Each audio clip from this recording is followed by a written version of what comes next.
2025ஆம் ஆண்டு புத்தாண்டு பிறப்பதற்கு சில நாட்களே உள்ள நிலையில் ஜோதிட கணக்கீடுகள் மற்றும் கணிப்புகள் பற்றிய ஆர்வம் அதிகரித்துள்ளது. குறிப்பாக புதன் கிரகத்தின் பெயர்ச்சி இந்த ஆண்டின் தொடக்கத்தில் நிகழவுள்ளது.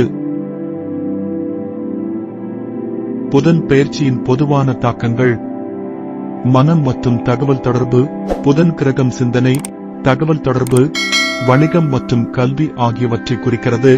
அதன் பெயர்ச்சி இந்த துறைகளில் மாற்றங்களை ஏற்படுத்தும்.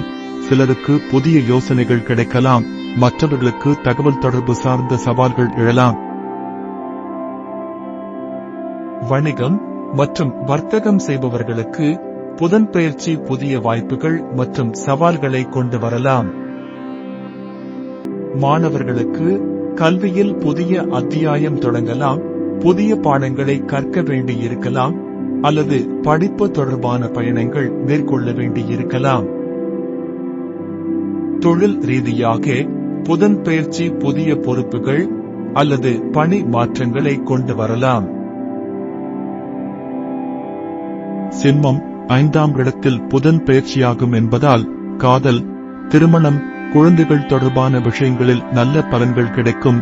கல்வியில் வெற்றி, தொழிலில் முன்னேற்றம் போன்றவையும் உண்டாகும்.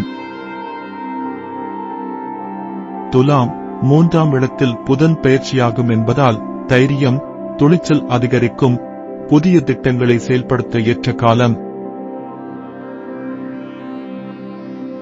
கும்பம், 11ஆம் இடத்தில் புதன் பெயர்ச்சியாகும் என்பதால் வருமானம் அதிகரிக்கும். கடன்கள் தீரும், சகோதர சகோதரிகளின் ஆதரவு கிடைக்கும். 2025ஆம் ஆண்டு புதன் பெயர்ச்சி பலருக்கு நல்ல பலன்களை தரும் என்று எதிர்பார்க்கப்படுகிறது. இருப்பினும் ஒவ்வொருவரின் ஜாதகமும் தனித்துவமானது என்பதை நினைவில் கொள்ளுங்கள்.